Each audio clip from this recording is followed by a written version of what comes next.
think we got to start out by dealing with just what's going on in Minneapolis right now, mainly because it would be foolish for us to think that that won't touch us here in this state at some point. If it like, and in many ways it already is, and people just don't know about it. Absolutely. So I think, something that's really, really big and important about all of this is that we really need to.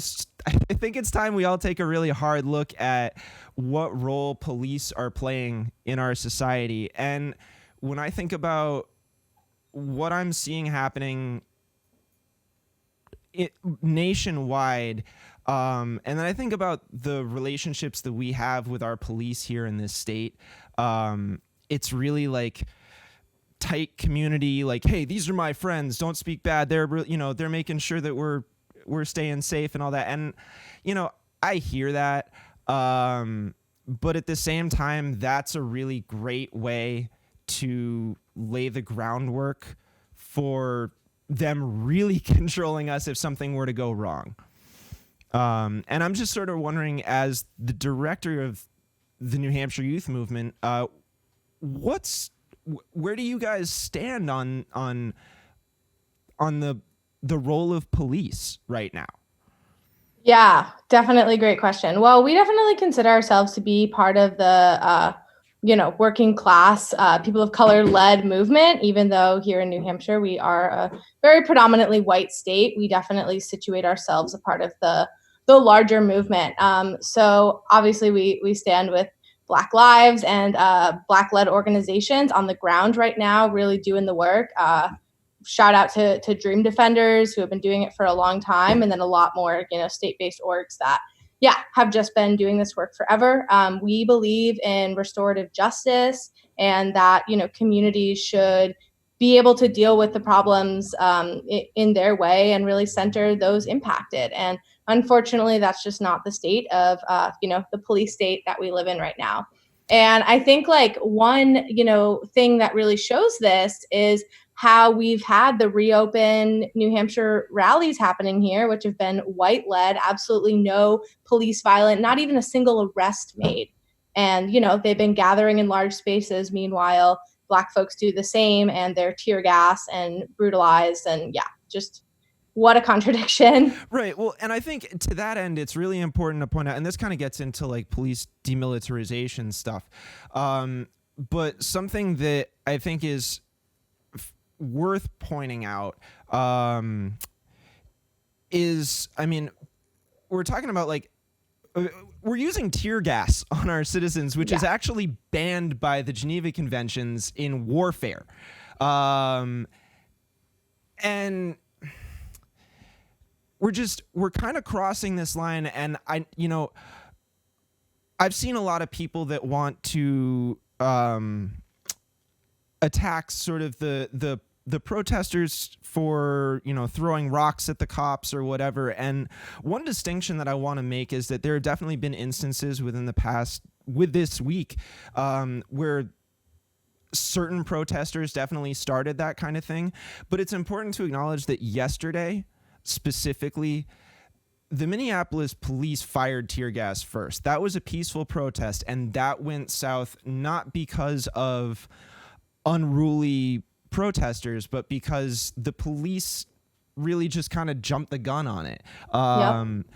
And at that point, it's really, and I can't help but think about the LA riots when I see, like last night, I'm just like, it's late, I'm scrolling through Twitter, there's just stream after stream popping up, and I'm trying to remember the name of the documentary specifically, but there's a really, really good documentary on the LA riots that has just, it's basically all found footage. And when I think about that documentary and I look at the footage that I saw last night, I'm really reminded of just how we really have made no gains at all, and how the most notable difference that I see is the incredible police response. That was the big difference to me when I look at the footage from the LA riots, where it's a lot of people angry as hell, and rightfully so, about Rodney King. But, you know, that organically happened out of the frustration. There were peaceful protests here, and it really devolved quickly. And I think here in the state of New Hampshire, there have been so many reports of, like, oh, cops get Bearcats now. And like, we're just taking decommissioned military equipment and just selling it to the police. And, Yeah. and even libertarians seem to be kind of not too pleased with that concept. And when I think about, okay, how do we respond to police in that sense? What would be a way, like if we were to spitball ideas about what a replacement for police would be, what do you think that might look like? Oh, yeah, for sure. Well, I think the biggest problem, I mean, not the biggest because there's so many, but one of the big things with this issue is just the amount of funding they're given. The amount of money we pour into the military industrial complex, police forces, and the lack of money we have for, mental health resources and giving people, a universal basic income, which is really like how we would address the root of a lot of the problems we're seeing. A lot of this is like reactionary at this point, but if we focus in on the root of a lot of things, like, I know, the looting that happened last night and stuff like that, like if we were just giving people the things they need to survive and the ability to address issues as a community and center those harmed and ask them, what does justice look like for you? I think that would do so much good, because right now, when it goes into the hands of judges and police and the people who weren't actually involved in any incident, a jury or whatever of your peers that don't know you, I just don't think like that is how like true justice gets served. And I don't really think, yeah, putting people in jail for lifetime based on one thing they did is really the way to do it. We know that they're not places of true rehabilitation. We know that, it really just separates families, tears them apart. And yeah, I just want to live in a world where we can figure out what just consequences for actions looks like without locking people up and separating them from, the public for the rest of their lives. So that's certainly something I believe in. I've considered myself a prison abolitionist for many years now, thanks to reading people like Angela David and some of the great scholars on this issue.